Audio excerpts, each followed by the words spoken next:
So here we're going to go over the Battlefield for Birmingham 22. So as you can see, we have 86 players. That's a good place. And this is the event Manny Chima one with his fun list. Fun. But it's funny because Peter did end up going into him. His loss was to Manny. So we'll go over that as well. I have some first-hand experience into that version of that list. So we'll talk about that. So let's take a look at Peter's list. His list was BB. So he has Beast Boss and Squigosaur, Death Killer Wartrike with Super Cyborg Body, Captain Badrock, Mazrog Scragbag, Knob on Smasher Squid with Cunning but Brutal, and then a War Boss, Edwapis Kill Choppa. Very, very confusing. Not even gonna lie. I don't know if this was like an accident or if this is straight up what he ran it as. I'm just gonna say I would definitely always advise you take Edwappa on a Knob on Smash Squid and Cunning but Brutal on your War Boss. So maybe he just placed them incorrectly and told the TO when he got there or something. Whatever it may be, I still advise that regardless of this outcome of what we're reading here. But if you don't, you can put it at least on the Beast Boss and Squigosaur. You know what I'm saying? There's like a couple other choices for Edwappa, but hey, it is what it is. What I really want to point out is he pulled out what I like to call the trip fours, right? You have 3 characters all with 4 Feel No Pains. Now, could you go into 2 Beast Bosses and Squigosaur? Sure. But what I always say is the Beast Boss and Squigosaur is unreliable damage for what he is. And the Death Killer Wartrike is much cheaper with a very similar defensive profile, but also more utility for the fact that he can score for you while also being tanky and absorb damage. So I really like the trip 3 combos, as in it's 3 different characters too, right? He has 2 battle line of boys. I appreciate that. 3 trucks. I think 3 trucks is the key if anybody's out there wondering. Flash kits. When I mean key, I mean that's kind of the threshold. 3 to 4, I think, but 3 seems to be just where it's at.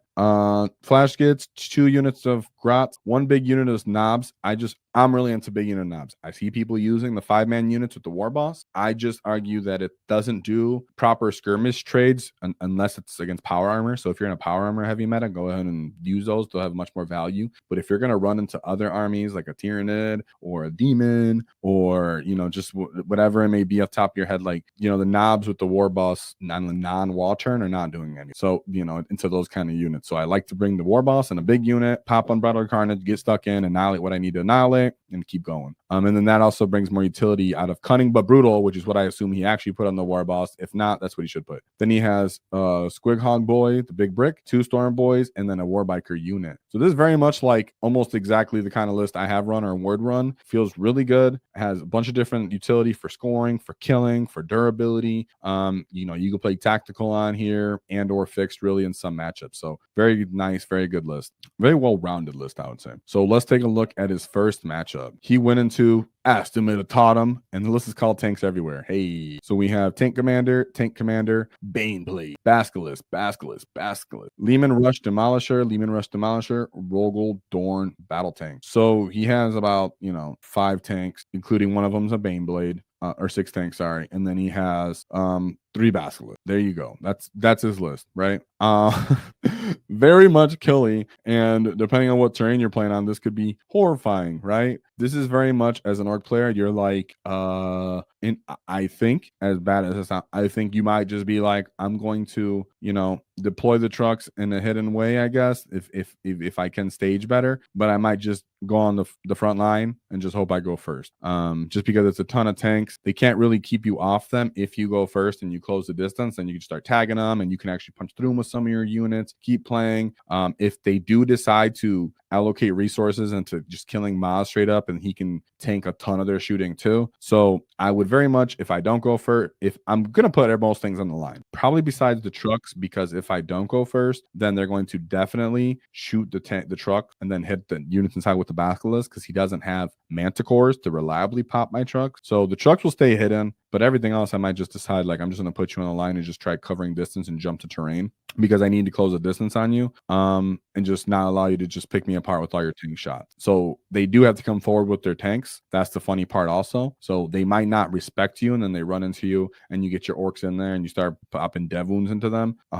But for the most part, this is like play hyper aggro, cover the distance, beat the crap out of them. And he put 100 points on there. So I'm hoping and assuming that's what happened. As for his second game, he went into Salamanders with Firestorm Assault, Apothecary Biologist, Captain and Gravis Armor. One heavy intercessor unit, another heavy intercessor unit, another one. This is cool. Aggressor, Centurion, Assault Squad, a Drop Pod, Eradicators, Inceptors, another Inceptor unit, one with Bolters, one with Plasma, Infernus Marines, a Land Raider Redeemer, Storm Strike Hammer Speeder, another Storm Strike Hammer Speeder. So I think this is a very cheeky list. Bunch of Gravis Marines for its good toughness. You know, boys don't necessarily want to fight like just straight up normal boys. Don't want to get into a confrontation with heavy intercessors for the most part because they're not reliably killing them and they have good durability to like damage one punches and stuff. But this is Firestorm, hoping that once you get close to them, they can just throttle into you and pick you up. Yet they don't really have enough flamers in like between their Infernus Marines for that. They put a bunch of points into these heavy intercessors. Really, it comes down just to these aggressors hopefully doing their work, and maybe these Centurions if they can give or get their return. The drop pod is to do pressure turn 1, but Orks are the ones that like pressure turn 1. So if you go ahead and give us that, and we charge it, and just tag it, and hopefully we don't kill it, with some of our other units, and you not reliably, if we run up to it and it's not put in our way, we can run past it or try to leap pad it. The drop pod isn't really great utility for a Space Marine necessarily, right? Like into Orks, because they want to put them when they're using it, they're trying to put us in the back foot. But when it's used against us, the Space Marine's like, oh, I don't know if I want to give you those charges right away in early game and cover that distance. And I don't know if I want all that. And then it becomes kind of like a tool against them. So I think this list could have used a bit more flamer, maybe a counter punching, stuff like that to deal with Orks. But I really appreciate what the list had. It looks really fun. His third game was Tau. It's GW terrain, we move. So on GW terrain, I guess he doesn't like because it's dense. That's a hilarious list. Commander Farsight, Commander in Cold Star Battlesuit, Dark Strider. We got one Breacher team with one Devilfish. Big Brick of Crisis, a smaller unit of Crisis, Kroot Hound, Pathfinders to move up early. Three Trip Tides, right? Because those guys are freaking awesome. Two Skyray gunships, and only one Tetra. Interesting that people are just bringing like one unit of Tetra. I know it's two Tetras, but I mean like one unit of Tetras is interesting. So for this list, you can see this dude just went for all damage and hoping there was big enough firing lanes and a little bit of mobility to just kill everything. He didn't bring what I always say that Tau have the potential to do with their Devilfish and Breachers, to move up, slow down people with their bodies, put some small arm fire if they pop trucks, and then put the small arm fire from their Breachers into infantry, play the OC game, play the delay game, stuff like that. He doesn't have any of that going into this Orc player. He's very much hoping that he just goes and annihilates people when he gets off. But Orcs can close the distance so well through terrain and such that if the staging was right, if Bruce went first, then that was not ideal matchup for the Tau player, right? His fourth game, which he actually did end up losing, was into Manny Chima's a very fun list. So let's talk about it real quick. He's called Twix, I guess, right? He has a Brotherhood Tech Marine, another Brotherhood Tech Marine, another Tech Marine, followed by 1-2 Grandmaster Nemesis Dread Knights, 3 Land Raider Redeemers, 3 Nemesis Dread Knights, and some henchmen. So this is a hard skew, very odd and unusual list. Manny did win the event with this list. I'm sure some of you guys have already heard. Funny enough, I played into a similar list before the Dread Knights got super popular. And it's funny because a couple channels were laughing when they seen that 6 Dread Knights, won in a GT, a couple months ago. I think it won the Armed Forces GT I was at, or what was the GT called? Whatever. He won the GT I was at running a bunch of Dread Knights, and really they're super good since the update to their data sheets and everything and how they play. And it's funny because Manny Chima compounded that by adding a bunch of Land Raiders and then giving Tech Marines to them too. So let's take a look at their data sheet real quick because I think it's important to kind of go over what they can do and why they're annoying. So we'll just look at their profile real quick. They're going to bring the heavy psychic cannon, right? Ignoring cover, 24 inches, strengths, 6 attacks at strength 10, -2, flat 3 damage. Mind you, there's 5 guys with these guns in the list. And then there's also 5 guys with these flamers. Oh, sorry, flamers right here. So they're going to also bring these flamers as their second weapon. These are 2d6, strength 6, -1 damage. Very good into Orcs, having strength 6 and having that strength 10, which is just enough to get you over into Squig, not just enough to get you over trucks, get you over Squighog boys, get you right on there with Maz and Beast Boss on Squigosaur. That way you can not be wounding them on 6s. So if you have to kill them, you possibly can. But really, they'll usually ignore those guys and kind of kill everything else because they have uppy downy. They're going to pick up multiple of those guys. But They get reduced CP stratagem cost. The basic Dread Knights have the same data sheet, but their army rule is that they can fall back, shoot, and charge. And then Surge of the Wrath. Once per battle in this fight phase, one model from your army can use this ability when resolving attacks. If you do so against monsters and vehicles, you can reroll a hit roll, and you can reroll the wound roll and the damage roll. But let's also look at their strats. You have Radiant Strike. That way you can give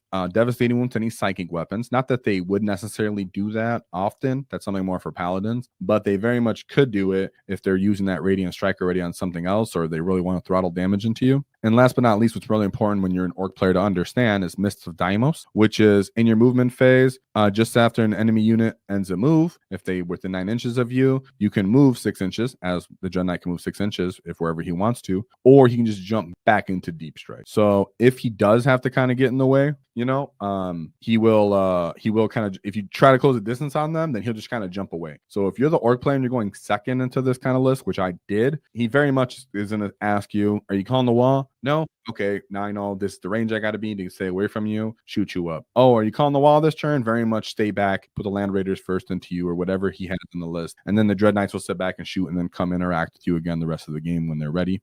And then also remember, they have, it's the sigil. If you shoot at them, they get to go away also. So just keep that in mind. Yeah. And then first to the fray. Yeah, it's nothing. Grandmaster Dread Knight. Manny Chima's list. Very much difficult for an Orc player on many levels. They have the weapons to disembark your transports. They have the flamers to clean up the stuff that is in transports if they, if they're still in range, or if they try to move into range of you. If you try to move into range of them or move outside of range once they've disembarked you, they can overwatch you with flamers.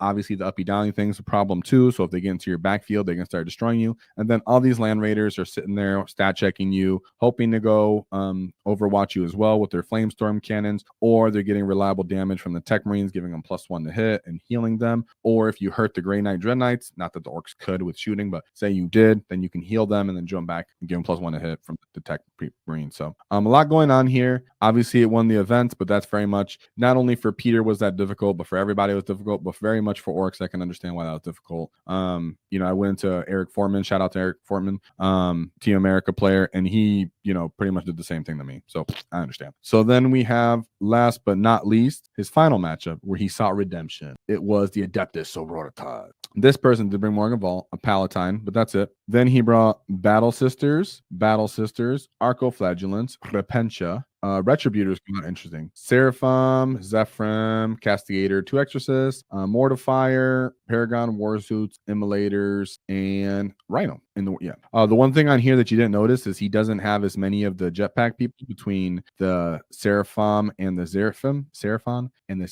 Sorry, very similar like names. Those guys are more for scoring and kind of moving around and everything like that. You could do damage with them, but a lot of people use them more for scoring. And they don't have any of the Crusaders, which are those 25-point dudes that are just coming outside the table to be very annoying. And not a bunch of units of these Arcoflagellants. So when they come out, overwatch them. Sisters are super soft, so even a diminished unit's work can beat them up. Go ahead and charge them with the flash kits, because flash kits groom these dudes especially on the wall.